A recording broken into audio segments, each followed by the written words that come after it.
Tonight, Prime Minister Alan Chastanet talks elections. Opposition leader Philip J. Pierre opposes the national curfew and calls for a shutdown. And the Anglican priest who called for respect for the Prime Minister draws the ire of the SLP. The details of these stories and more are coming up. This is the Hot 7 Nightly News with Lovelies and Amy Griffin. Good day, it is Tuesday, the 9th of February 2021. Welcome to the Hot 7 TV Nightly News. I'm Lovely St. Amy Joseph. Thank you for joining us. Prime Minister Alan Chastanet toyed with the subject of the announcement of a date for the next general election on Tuesday. The Prime Minister said the COVID-19 crisis is his top concern as he is working hard towards achieving a COVID-free election. However, where a timeline is concerned, he says he will ring the bell when he perceives the time to be just right. Rochelle Gonzalez begins our reporting. When will the next general election date be set? This is a question that Prime Minister Alan Chastanet is being continuously asked by the local media, as the year 2021 is an election year. On Tuesday morning outside the House of Assembly was no different when the question was once again posed to the PM. He was also asked if he has any plans to postpone the elections due to the current COVID-19 crisis. He stated that he plans on making moves according to the law. With that said, he stated that his decision will be announced in due time. I don't have the legal authority to postpone elections. So right now, everybody can expect that we will have elections within the legal period that is granted to us under the Constitution. Can you just clarify which period that is? When is your deadline? So my understanding is that we have legally until July to call elections, and that there is a provisions for a 3-month extension past that. But I would also say that I don't know if a government has gone into the 3-month period, but that's certainly legally an opportunity, but certainly something that we have not explored at this point. The PM explained that the COVID-19 pandemic has presented itself as a hurdle to jump over, and so this is a major issue that he has to consider when coming up with a date. We're trying to make sure that we can have as normal of election as we possibly can, but you're 100% right. I mean, right now would be very difficult given the number of cases that we have. The good news is that we have seen in the past that if in fact people follow the protocols, and we're successful in implementing those protocols, we can see a significant reduction in numbers. We saw it coming past October when we saw the spike, and by November we were able to start seeing the numbers coming down. So again, this is a much bigger number this time, and it's going to require a Herculean task by everybody in this country. In the meantime, the PM reminded the masses to continue to cooperate with the authorities and do their part in keeping the virus at bay. Reporting for Hot 7 News, I am Rochelle Gonzalez. Leader of the opposition St. Lucia Labour Party, Philip J. Pierre, is making his position clear on where he stands in relation to support of the state of emergency protocols implemented by the government.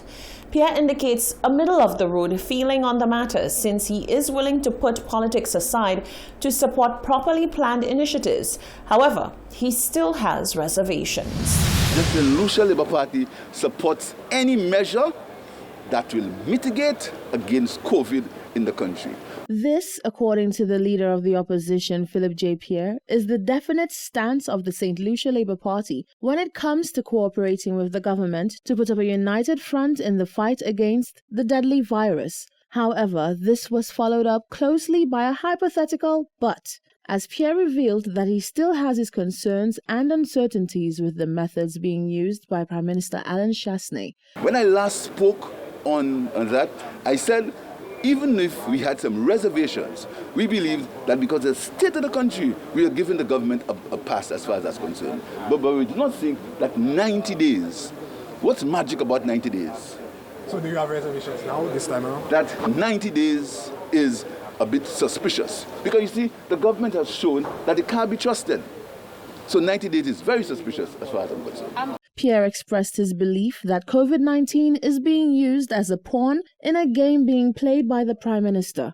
The government's perception of handling of anything will have an income on the general elections. And that's what the government knows. So that is why they are trying all these fluffs and bluffs and flashing mirrors and shuffles and attacks.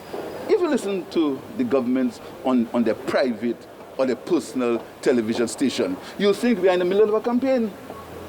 I mean, the kind of outrageous things that are said, and the government pretends. The government's main intention is to win the next general elections, and they are trying whatever they can try, using COVID as a cover to help them win the next general elections. Pierre reiterated his call for a comprehensive social and economic stimulus program to assist the people who are being affected by COVID. Reporting for Hot 7 News, I am Rochelle Gonzalez. Commerce Minister Bradley Felix on Tuesday indicated that the fact that small businesses have had to close due to COVID-19 may in fact benefit them in the long run when recovery efforts are made. Since the announcement of the state of emergency effective February 3rd, which saw the closure of all non-essential businesses, many small business owners have lamented the fall of their businesses.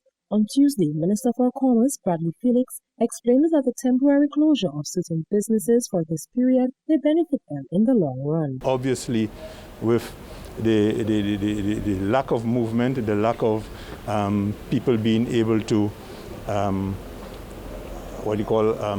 a living because of the hardships placed by COVID, it has created a domino effect. And so in order for us to get back to where we were prior to COVID, some strong action has to be taken with regards to curbing the increase in COVID. So whatever is happening now is going to be painful, but it is for the eventual benefit of the country. Felix says the decisions taken were not done unilaterally, and there was in fact consultation with the business sector before non-essential services were asked to close up shop. The business sector was part of the current arrangements in order to try to stem the whole socialization and the impact of COVID. So to say that the business sector is not pleased, the Chamber of Commerce was in support of the last set of regulations that was put in. Given that certain businesses have suffered tremendous loss of revenue, how exactly is the government planning on assisting? Well, one of the things the government has done, even prior to COVID, was to put in place various concessions that some small businesses can be part of.